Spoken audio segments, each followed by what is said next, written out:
Hi,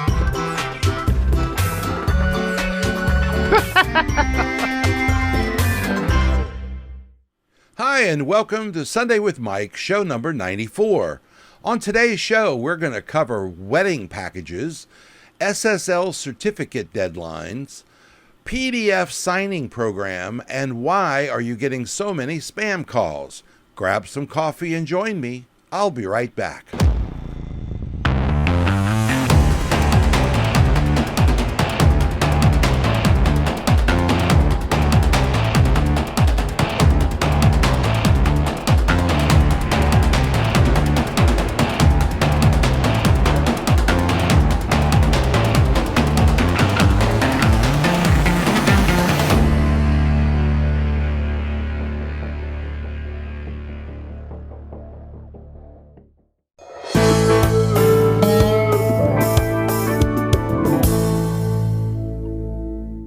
Hi, and welcome back. I've got my coffee, and I hope you have yours.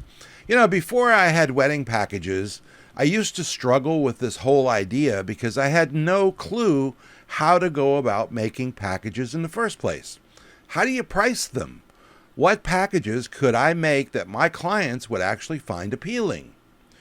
So let's start by saying that you should have 3 or more packages in your arsenal. Keep in mind that the more you have, the more explaining you're going to be doing to people who are asking you what's the difference between these packages. So I highly suggest that we just stick with 3 for now. The next thing we need to do is come up with 3 names for them. I'm going to make this really simple, and we're going to call them A, B, and C for today for this discussion. But of course, you'll need to be much more creative for your actual package names. Now that we have our 3 names for our 3 packages, we need to define what's going to be in each package. Package A should have just the bare bones offerings, nothing else. Package B should have quite a bit more. And finally, our package C should be the entire mega package of everything that you could offer. Statistically, your middle package is going to be the most common grouping of the items. It's the one that most people will choose. They don't want the quote cheap. They don't want the more expensive. So the middle package tends to be the one that most people are going to go with.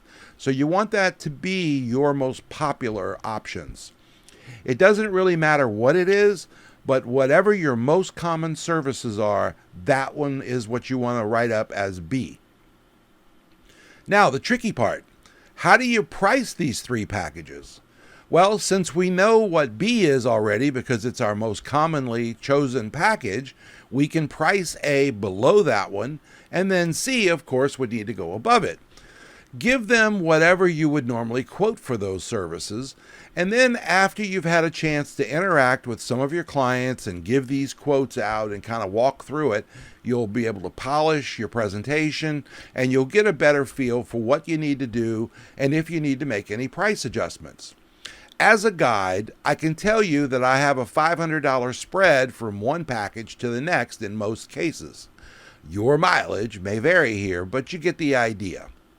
The reason that I like packages is because you can bundle your most common group of services together, and it really makes it easy for both you and your clients. There is a twist.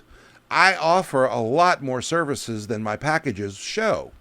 So what I decided to do and how I wanted to handle this part was to make what's called a la carte list.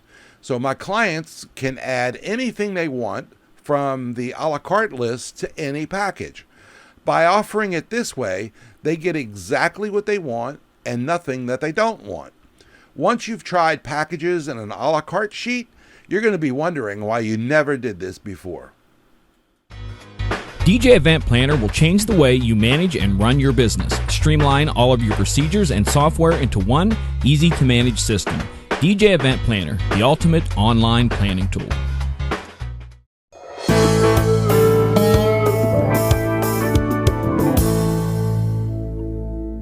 So let me ask you a question. I want you to really visualize this question for me as I ask this and explain, right? So you just discovered that you need a plumber. You're on the internet and you're searching for one. Links come back and you decide, hey, this looks pretty interesting, and you click on it. Then out of nowhere, you get a pop-up that says this website is unsafe and that you could get a virus from visiting this site. Now what do? Do you go back or do you ignore the warning and take the chance? I think most people would run as fast as they could from any website that had that message coming up. I know that I would. Well, what if that website happened to be yours? What if people trying to visit your website are getting this message? How much business do you think you'll lose? I know that I don't want to find out, so I've already jumped on the SSL certificate bandwagon, and my site is secure.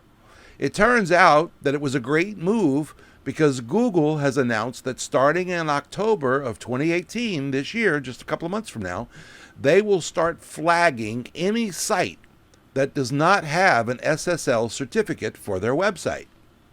So how do you know if you have one or not? Well, it's pretty simple. You go to your website, and if it shows up as HTTPS, it's that S that we're talking about, instead of just HTTP, then you're good to go and you don't have to worry about this message.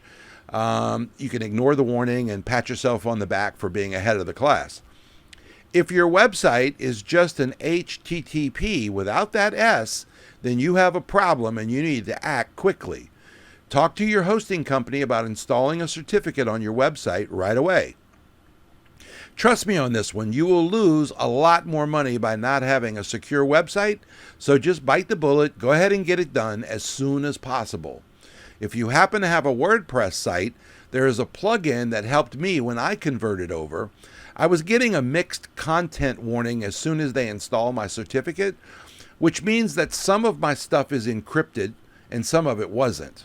The whole idea with the certificate, just to make this really simple, is that if you have a secure site, all of the messages that go between your visitor and your server are encrypted. That whole path is encrypted.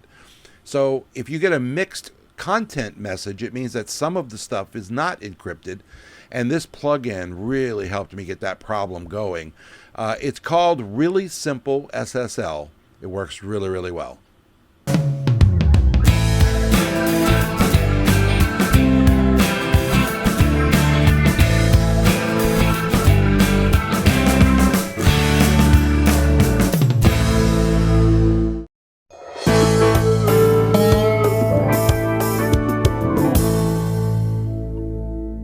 Do you ever receive anything in an email that you have to sign and return to the sender? Wouldn't it be nice to have that right on your phone and not ever have to worry about printing it out? If you send out contracts to your clients, wouldn't it be great if they could just sign and return your contract to you? How fast would that speed things up? I'm going to take a guess and I'm going to say, yeah, that would help you. I know it helps me.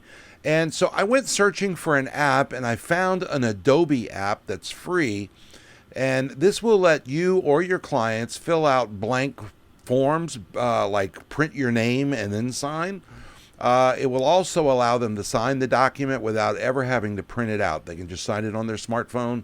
It can all be done from the phone or yours. And if you needed to sign something, this thing is really, really handy.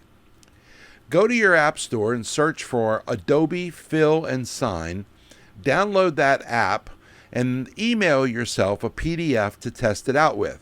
I used one of my own contracts to see how that would work out because that's what I'm going to be walking my clients through this process, and it turns out to be really simple.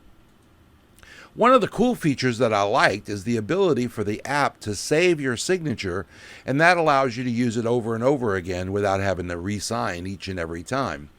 Since it's from Adobe, I feel like I can trust them on this. They are the same people that make Adobe Premiere, Adobe Illustrator, Photoshop, and in fact, they're the creators of the PDF format in the first place. So make it easy on yourself and your clients by switching over and using this free app. You'll be glad you did.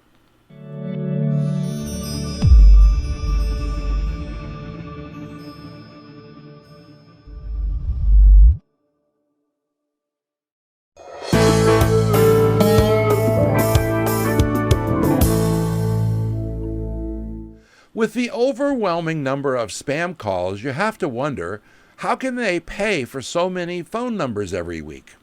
Well, it turns out that many of them aren't paying for these numbers at all. Most have taken advantage of a free Google service called Google Voice. With Google Voice, you can select an area code that you would like to use, and then you're presented with many different numbers that you can choose from. After that, you can forward that Google phone number to your actual phone number and start making phone calls. What's also nice about this service is that you can receive calls from this number also. This is how I found out about the service in the first place. I wanted a way to give my clients a phone number that isn't my real phone, and it would forward it to my real phone number.